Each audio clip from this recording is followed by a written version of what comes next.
Nuestro segundo invitado, señores, el doctor José Ricardo Taveras, miembro dirigente de la Fuerza Nacional Progresista, ex diputado, abogado y un hombre de la televisión. Y en su condición de director de migración, rápidamente yo quiero que el doctor José Ricardo Taveras me analice la caravana de migrantes esta que tanto preocupa a Trump y tanto preocupa a Peña Nieto en estos momentos. Sumando, ya cruzaron, ¿Cuáles son? Que usted me analice ese fenómeno y las implicaciones que podría tener eso en otros países receptores de migrantes, sí, que nosotros no somos una excepción. Buenos días, doctor. Muy buenos días. En primer lugar, un evento de esa naturaleza no se organiza si no tiene financiamiento. Ya ayer se produjo una denuncia del secretario de Estado Pompeo denunciando que Venezuela había financiado esa caravana. El vicepresidente Mike Pence. Sí, el vicepresidente. Pompeo también lo planteó. Sí, Pence, Mike Pence. Sí. Y Pompeo también lo mencionó. Sí, el secretario de Estado. Pero la denuncia primaria, como tú tienes razón, fue el vicepresidente Pence.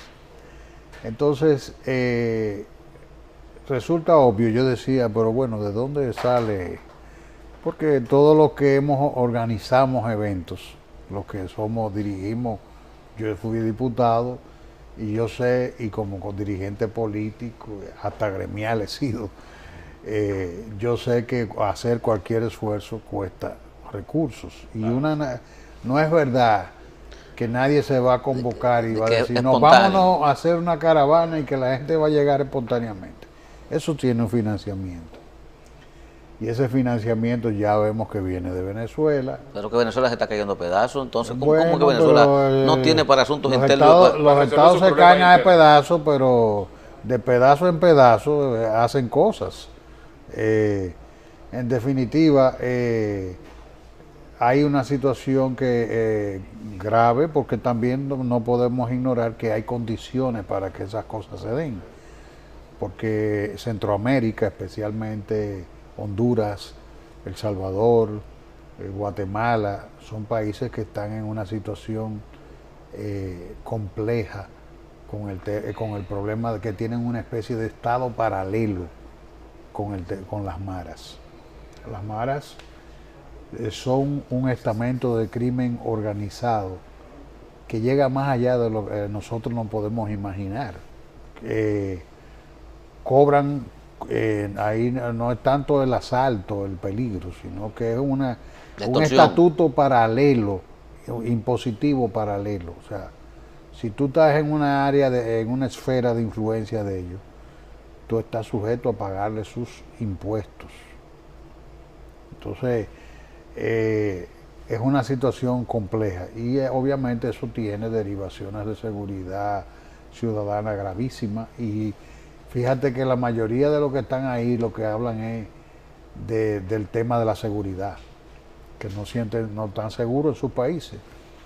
Entonces, para nosotros, que yo sé hacia dónde te interesa ir, yo creo que es interesante observar y conocer el tema de la caravana de migrantes, porque en Centroamérica hay un tema de inseguridad tal cual lo hay en Haití, pero un tema de pobreza no tan grave como el haitiano, pero sí lo hay.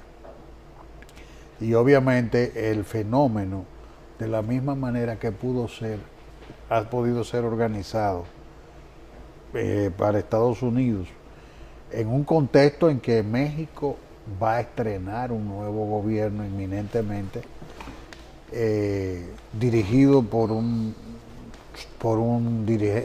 populista como López Obrador, que es un contrapeso ideológico al gobierno que tienen los Estados Unidos en este momento, es un tema a considerar. Si nosotros nos ponemos a mirar eso, tenemos que observar que nosotros no estamos lejos de tener un problema de ese tipo. Ahora mismo que hay disturbios en Haití,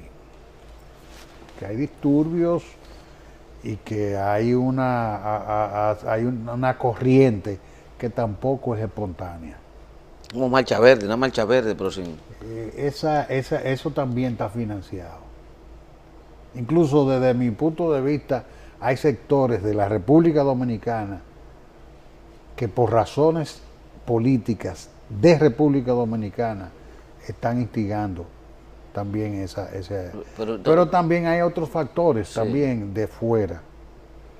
También los hay internos y los hay externos en Haití que están jugando a ese proceso que tampoco es espontáneo. Todo el que maneja un poquito de información sabe quiénes están moviendo esas fichas tras la apertura de procesos, como tú dices, una especie de marcha verde haitiana que está tratando de abrir procesos en torno a los fondos de Petrocaribe.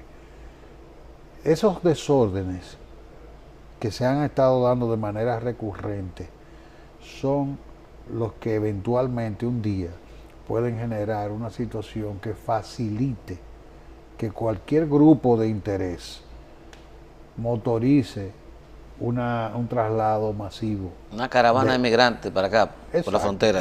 Digo, la caravana está, la caravana existe, porque está la caravana del paritorio. Sí. Aquí sí, todos los haitianos están... caravana permanente, todos los haitianos están naciendo aquí, prácticamente. Sí. Está la caravana de la miseria que diariamente, o sea, es diaria. Ahora, como fenómeno expresado a través de una marcha, nosotros no podemos descartar que eso se produzca porque hay demasiados intereses y hay una industria de usufructo de drama ajeno en capacidad de articular un movimiento de ese tipo. Y yo lo que siempre he estado observando con ese fenómeno, que no lo miremos como un evento lejano, porque es un evento que puede ocurrirnos aquí. Por eso que yo digo que, opinaba en estos días, digo, bueno, por nosotros que somos los partidarios del muro, tenemos que graficar. Ese es un evento que más o menos grafica la necesidad de que nosotros tengamos un muro con Haití. No para dividir, pero los migrantes están volando vallas, doctor. Están volando vallas. Y las van a seguir volando. Y yo no dije que vamos a hacer un muro infalible. No hay muro infalible. Los mongoles en algún momento derribaron la muralla china. Sí. O sea, no hay, que es la primera expresión conocida así históricamente de una muralla de importancia. Pero sin embargo, eso resistió casi 500 años ahí antes de que los mongoles pudieran derribarla y jugó su papel de todas maneras en la preservación de la identidad china frente al peligro que representaban los mongoles para China. Jugó su papel en su momento. Ahora, por eso te digo, nadie está hablando de que el muro sea infalible, pero el muro sí ayuda a ordenar, porque tú vas a encontrar personas que van a generar la capacidad de burlarlo. Y vamos a tener también el riesgo siempre del mar, porque esa vez, pero obviamente para la autoridad se hace mucho más fácil el control. Por ejemplo, una caravana, si existe un muro, sería un poquito más fácil de controlar. Pero si no existe muro, es difícil. Entonces nosotros tenemos que graficar eso, porque ese evento se puede dar aquí, pero desgraciadamente aquí estamos en Belén con los pastores en ese tema. Del tema de la seguridad fronteriza. Porque aquí por más esfuerzo, a veces la gente reclama a migración. Y yo digo que no perdamos tiempo, porque el problema es que migración puede sacar de aquí todos los extranjeros que saque. Y al fin y al cabo, de todos modos, con la frontera cuidada de la forma en que está, o sea, sin cuido. Pero hay un cerco fronterizo ahora. Es una unidad nueva que se llama... Esa es la ampliación del peaje. Está el Cefrón, entonces está un cerco fronterizo ahora. Bueno, y ahora lo que se hace un poco... Cuando esas cosas ocurren, el tráfico se hace ligeramente más caro. O se abarata algunas veces, porque como hay tantos puestos, de control. Yo creo que le conté a ustedes que yo venía de una audiencia en la línea noroeste y el ciudadano que está sin mirar para atrás ni nada, y viene y se acerca y dice, bueno, pero yo imagínese usted, yo lo que necesito son 200 pesos. Para comer, por cenar. Óyeme, no nos llamemos engaño. Eso, aquí si no hay una política de Estado, una voluntad política superior, determinada, a que los guardias sepan que con eso no se puede. ¿Y cómo se logra eso, doctor? Porque Eso se logra. Óyeme, las Fuerzas Armadas, penosamente, yo digo que la democracia dominicana tiene deudas pendientes con las Fuerzas Armadas y ellos con la sociedad también. Porque aquí desde la caída de Trujillo, aquí todo se ha querido destrujillizar, se ha querido profesionalizar. Ustedes recuerdan en el 78 el discurso era vamos a destrujillizar y vamos a profesionalizar las Fuerzas Armadas, y lo que se ha hecho es arrabalizar las Fuerzas Armadas. Las Fuerzas Armadas han sido reducidas enormemente a jugar un papel secundario. El respeto por la carrera no existe. No hay forma de que los políticos que han gobernado entiendan que ahí hay escalafones, que hay gente que ejerce liderazgo, que hay preeminencia en función del tiempo. ¿Qué es lo que ha ocurrido? Que los líderes de las Fuerzas Armadas terminan retirados en sus casas sin haber tenido oportunidades de mando, simplemente porque no han tenido acceso a ser cercanos a un político. Entonces, ¿qué pasa? ¿Quiénes son los que llegan a posiciones? Bueno, los que están en alianza con las personas que están cerca de los presidentes, que crean grupos. Entonces, han tribalizado las Fuerzas Armadas, los grupos son los que mandan. Entonces, ¿qué han hecho los guardias? Sobre todo con la percepción de que aquí en la política no existe un comportamiento de carácter ético, pues sencillamente se han corrompido, y desgraciadamente nosotros en este momento no contamos con unas Fuerzas Armadas que podamos decir en capacidad de enfrentar ese tipo de retos, porque lo primero que tú haces con una seguridad fronteriza es la ideologización de ese servicio. Lo segundo que tú haces es, aparte de ideologizarlo, porque si usted tiene una misión de preservación de la identidad dominicana en una situación geopolítica que es de las poquísimas en el mundo, de una isla compartida por dos identidades tan contrapuestas como la que nosotros tenemos en este espacio. Pero aparte de eso, tú no tienes un cuartel mezclado con la población, porque te lo contamina. Las unidades que sirven en frontera son unidades que se mantienen separadas de la población para que puedan actuar. Por aquí no, aquí hay un arroz con mango, y lo que se procura es que esos cuerpos especializados, por ejemplo, el CEFRON, el mismo ejército, cada uno tiene su ámbito de actuación. Pero señores, no hay que ir muy lejos. Manden un camarógrafo ahora mismo a cualquier puesto de control fronterizo para que ustedes vean el caos que significa un puesto de control fronterizo. Yo sí he lamentado mucho porque en sus discursos de toma de posesión el señor presidente en el 2012 anunció que iba a procurar el adesentamiento de los puestos de control fronterizo y no se ha invertido un centavo en eso. Compadre? Eso es así. No. Me da pena decirlo. Y lo de Jicomé, porque en Jicomé como que se hizo un asunto muy moderno. ¿Qué se va a hacer? Ahí hay dos o tres cosas. Furgones muy bien puestos. Eso obviamente para lo que había, que era dos o tres sacos tapando el sol a los guardias que estaban abajo de la mata. no es mucho mejor, tienen un área de parqueo, pero eso no está jugando su rol.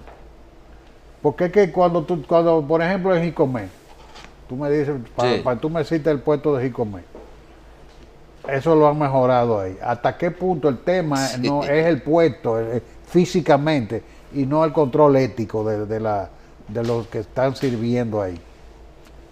¿Hasta qué punto? Porque tú me dices, te lo tienen ahí en Jicomé. Ajá, ¿y qué pasa cuando ese mismo traficante, en vez de llevarlo por Jicomé, te lo lleva por Amina y te lo saca a La Canela? Bueno, pero la dirección Ahora, de migración... Cuando por ejemplo, yo tuve la experiencia, porque el problema es que es el efecto de bolsón, como le dicen. Tú aprietas aquí y la vejiga coge por otro lado, ¿verdad? Sí, sí. Entonces, supón tú que vamos a partir de que están actuando correctamente, de que ahí se está ejerciendo. Pero ¿cuál es el cuidado que hay? 3 o 4 kilómetros más en una carretera paralela, que tú puedes hacer el mismo tráfico sin ningún tipo de control. Porque, ¿qué le cuesta al traficante meterlo por Amina y salir a La Canela en Santiago? Sale derechito por ahí. Pero además de eso, yo te lo digo, que te decía, yo lo viví personalmente como director de migración. Nosotros hicimos un esfuerzo y concentramos recursos en la frontera con unidades especiales que metíamos por determinado tiempo para hacer control fronterizo también.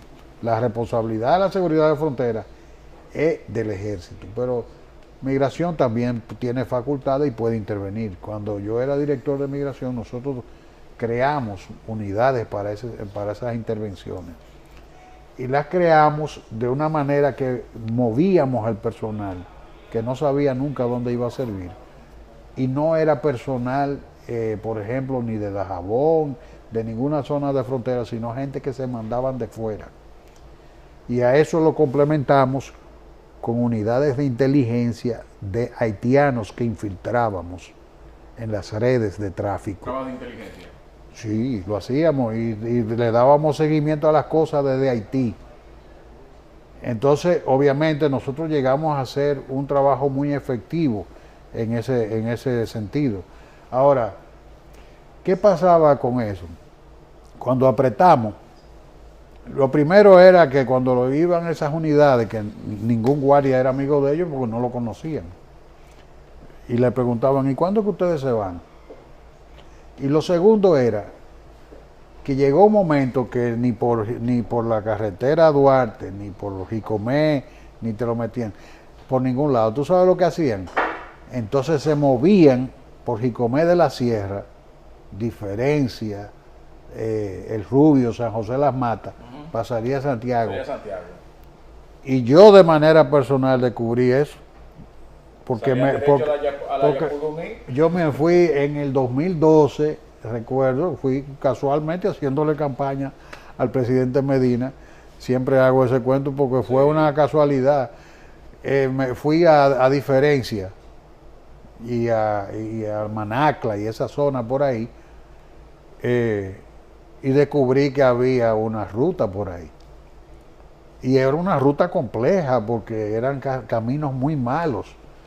Entonces, el que conoce esa zona de Jicomé de la Sierra sabe de lo que yo estoy hablando. Entonces, ¿por qué? Porque abajo estaba muy complicado. Entonces te lo estaban metiendo por ahí. Y tú veías las guaguitas llenas de haitianos. Entonces tuvimos que poner un servicio en esa zona ahí. El tema no es tan sencillo, el tema es complejo.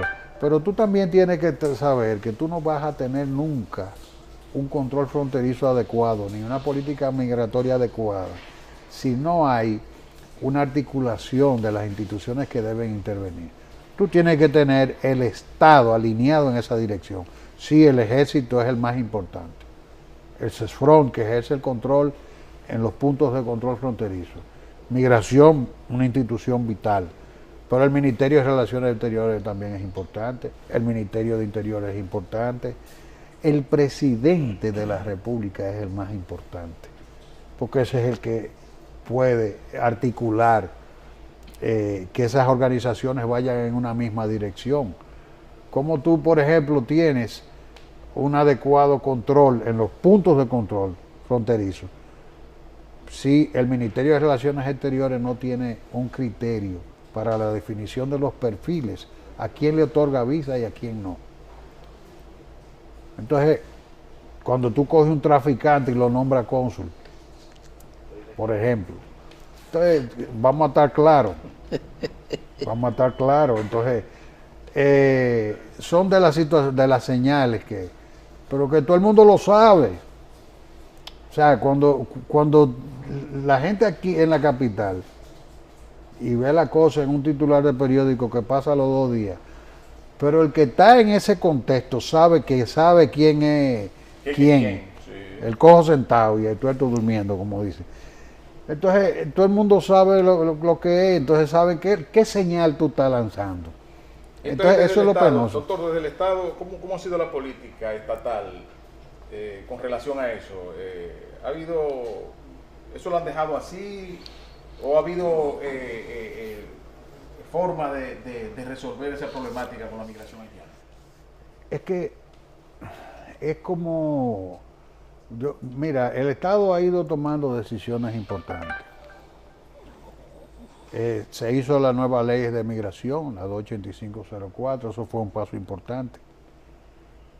Sí, ya es verdad que dio trabajo, pero el reglamento de la ley salió 7 años después de mi gestión. El famoso reglamento aquello. Exacto, en mi gestión salió el reglamento de la ley de migración. Que no había recursos tampoco. Entonces, no, ni había ni hay, porque a veces la gente reclama que es migración. Digo, bueno, pero vamos a ver cuánto le están dando a migración. A un oficial de migración en un puesto ¿con qué capacidad operativa migración puede hacer el trabajo que se necesita que haga como complemento al trabajo que hace el ejército y el CESFRON? Dime, no tiene capacidad operativa, o sea, hacen esfuerzos valiosos, pero yo te puedo decir a ti que no la tienen, porque ahí no hay dinero, no se invierte. ¿Cuánto se invierte en el mismo ejército y el CESFRON? Hay que ver cuánto se está invirtiendo en eso. Cuánto, yo siempre insisto en el tema, esos guardias están desayunados. O sea, nos vamos a estar claros, no hay una política, eso no existe. El fracaso ha sido en la operatividad, porque aquí sí hay capacidad normativa. Pero cuando tú tienes un país que te arma una política, te la define a nivel del Tribunal Constitucional con el tema de la nacionalidad, entonces tú tienes un gobierno que viene y te desmonta la Constitución, te desmonta la sentencia a través de la ejecución irresponsable del Plan Nacional de Regularización y a través de la Ley 169-14 que metió de contrabando el Grupo B, que es una amnistía para todo el que nació aquí hasta el año 2015, hijos de nacionales extranjeros ilegales. Entonces, ¿qué significa eso? Bueno, ustedes votaron su sentencia, pues mira, yo aquí saco esta ley. Y entonces, como quiera, voy a hacer esto y punto. ¿Y qué es lo que está pasando? El plan terminó. Vete a ver la fila como están todavía. Igualita. Igualita, o sea, de manera tácita, sin decir nada, migración, de manera administrativa, le dieron la orden de seguir despachando papeles. Y yo te apuesto a ti que ningún expediente de eso admite un análisis legal. No lo admite. ¿Tú sabes por qué? Porque migración te dice, bueno, como un bálsamo, están siendo regularizados como no residentes. Muy bien. Como trabajadores temporeros, perfecto. Eso es bueno porque esos no deben impactar en el tema de nacionalidad. Pero resulta que el sistema legal dominicano está previsto para que esos ciudadanos se legalicen, pero no ellos mismos, es el patrón que tiene que legalizarlo. Sí. Y yo quiero ver uno de esos expedientes que me saquen un contrato de trabajo. Mire, doctor, usted denunció la semana pasada una situación, un protocolo, un precheque, ¿no? ¿Cómo es? El prechequeo. Prechequeo, sí, que se estaba utilizando en Punta Cana, pero parece que lo han universalizado. Eso, ¿qué es eso? ¿Cuáles son las implicaciones de eso? Sí. Vamos a la pausa, yo creo que luego de la pausa usted me explique ese tema. Volvemos de inmediato.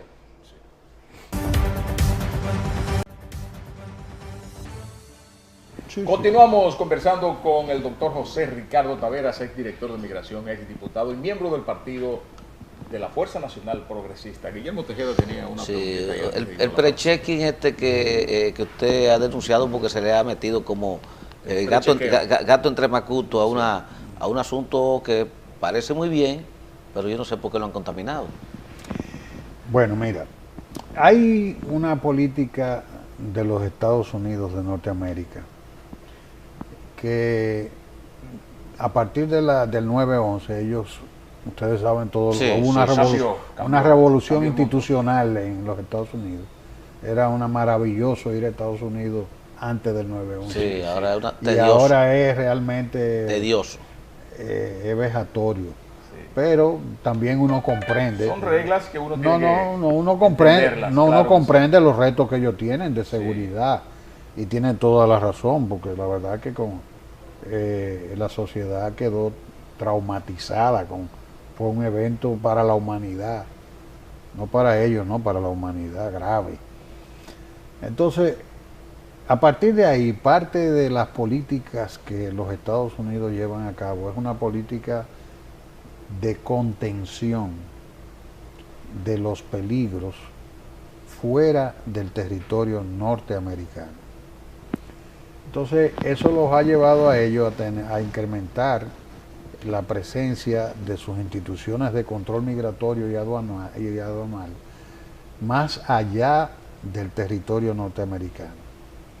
Y una de las políticas que están impulsando es que con algunos estados llegan a acuerdos entre los cuales se puede establecer una unidad de control migratorio y aduanal en territorio extranjero, a través de un acuerdo con el Estado. Hasta ahí está bien. Maravilloso. Sobre todo porque la República Dominicana tiene convenios de intercambio de información con los Estados Unidos. Eso durante mi gestión también hubo eso. Hay un intercambio electrónico. Nosotros tenemos acceso a base de datos de criminalidad, etcétera, de la que tienen los americanos. Porque nosotros firmamos un acuerdo para eso. Por eso incluso la interdicción aquí ha mejorado bastante, porque obviamente las bases de datos a que tenemos acceso ya es mucho más grande y hay una cooperación muy fluida en esa dirección. Y en eso tenemos que cooperar. En la guerra contra el terrorismo, todo eso está bien. Además de que es una facilidad para el viajero que va desde República Dominicana hacia Estados Unidos, poder hacer el control nacional e inmediatamente dejar resuelto el tema del control en los Estados Unidos y llegar como si fuera un vuelo local. Hasta ahí es maravilloso, porque además facilita el turismo norteamericano, porque el norteamericano va a venir aquí también con mucha facilidad, y eso no es ningún problema, eso se puede. Ahora, ¿dónde está el problema? Que ese convenio tiene una cláusula sexta que remite a un anexo, y el anexo versa fundamentalmente sobre una política de tutela de la política de refugio del Estado Dominicano. El convenio fue suscrito para ser operado en el aeropuerto de Punta Cana. exclusivamente. Eso está bien, es el aeropuerto que hizo una inversión y está preparado para eso, perfecto. Yo me alegro mucho por mi amigo Fran Rainieri y por el aeropuerto y por el país. Ahora, que ese negocio y esa política, que también he dicho que es correcta, perjudique intereses estratégicos del país, eso es otra cosa. Y el país no lo puede admitir, porque ese convenio y su anexo contemplan que nosotros tendríamos, por ejemplo, que aceptar que ellos acrediten un personal que va a estar a cargo de la supervisión de la política de refugio de la República Dominicana. ¿Qué significa eso? Pero no, si tú me dices que es para que ellos supervisen o estén informados de las personas que soliciten refugio en el contexto del aeropuerto de Punta Cana, que es donde ellos van a estar operando, tú dices, bueno, tiene cierta razón que si una persona hace control migratorio dominicano y cruza la estación norteamericana, y en la estación norteamericana viene y le hace una solicitud de refugio, que hagamos un manejo binacional de la situación conforme a las convenciones internacionales y a las leyes de la República Dominicana, me parece lógico, pero no, es en el país entero que se aplica en ese sentido. No se va a aplicar el acuerdo de pre-checking en las Américas, ni en Puerto Plata, ni en Santiago, es solo ahí.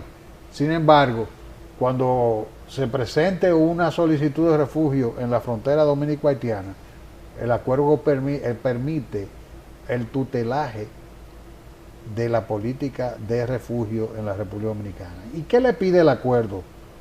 ¿Qué se firmó? Porque yo no sé, esa Cancillería, que en ese tiempo era el actual ministro de Educación, el que dirigía la Cancillería. Sí. Esa Cancillería, que fue la misma que te firmó el acuerdo militar ese, que el Constitucional anuló, de presencia de militares en territorio nacional, con jurisdicción extraterritorial, etcétera. Es igualito, porque también a este personal se le está dando un tratamiento diplomático. Eso se puede, todo eso se puede, porque aquí hay una cantidad de gente que tienen tratamiento diplomático a través de convenciones internacionales, de organismos especializados, etcétera. Sí. Pero espérate, de ahí a que tú le consignes en el acuerdo que la República Dominicana se limitará a los requisitos de las convenciones internacionales y que no aplicará su normativa interna cuando se trate de refugio. ¿Cuál es el interés que pueden tener los Estados Unidos para que esa cláusula que está ahí, que la dejó el señor embajador o embajadora, no sé, el anterior? Entonces, esa cláusula que está ahí, sí, porque yo no sé ni cómo llamarle, porque tengo temor de incurrir en una falta, porque ahora es tanta cosa. Señor, señora. No, él tiene su esposo. Y los puntos intermedios, yo no sé cómo es la cosa. Él tiene su esposo, Satahualpa. La señora esa fue la que dejó eso. Sí. Entonces, no es una política del gobierno de Trump ni de la actual embajadora, eso lo heredaron ellos. Entonces, ¿qué pasa? Incluso él anda vanagloriándose de eso. Vanagloriándose de que dejó. Sí, ella anda en eso. Hay un tema, él o ella, no sé, lo que sea, que diga, no lo digo por irrespeto, lo digo porque como yo no tengo esa cultura, no sé cómo el tratamiento adecuado. Sí, ese asunto de género. Sí, exacto. Entonces, el tema es que esta gente deja eso y ellos van a poder intervenir en cualquier política de refugio, y la República Dominicana está renunciando a la aplicación de su normativa interna al respecto. Y tú dirás, bueno, ellos pues alegan, hemos hecho eso con otros estados, porque se firmó un acuerdo similar con los Emiratos Árabes Unidos. El acuerdo existe en los Emiratos Árabes Unidos, por ejemplo, está la condición, pero dice claramente que los Emiratos Árabes Unidos van a decidir el tema del refugio conforme a su constitución y a su normativa interna. Y nosotros hicimos, pero nosotros no. Nos plagamos entonces. Nosotros estamos renunciando a la aplicación de nuestra normativa, a pesar de que la República Dominicana tiene todos los instrumentos para cumplir con la convención y cumple. Aquí había un déficit, porque es cierto que habían solicitudes de refugio que no eran contestadas nunca. Y se llegaron a acumular casi 500 solicitudes que no eran respondidas. Y nosotros cuando tuvimos migración somos testigos porque la Oficina Nacional de Refugio queda en migración. Y existe, que es como una especie de órgano coordinador, como secretaría de lo que se llama el Consejo Nacional de Refugiados, la CONARE. El CONARE. Entonces el CONARE que opera en Cancillería, y donde interviene el DNI, Cancillería, Interior, o sea, varias instituciones del Estado que como consejo conocen la solicitud de refugio y la aprueban o la desaprueban. Pero eso se conoció en su totalidad en mi gestión. Incluso se depuró una base de datos irregular que había, porque con mafias que operaron en algunos momentos en migración, cuando una gente iba a sacar una residencia y había que sacársela por la izquierda y de manera rápida se la daban como refugiados, y aquí aparecían casi 3.000 refugiados. Y eso se hizo una investigación, se levantó expediente por expediente y fue de las últimas resoluciones que yo firmé antes de salir de mi renuncia, donde se depuró esa data y esas personas se pasaron a ser, se les regularizó, se les intimó para que aplicaran como Dios manda, y esa base de aquí en el país hay 13 personas refugiadas, al menos al momento que yo renuncié. O sea, no es tampoco un problema del otro mundo. ¿Cuál es el tema? ¿Por qué mezclar ambas cosas?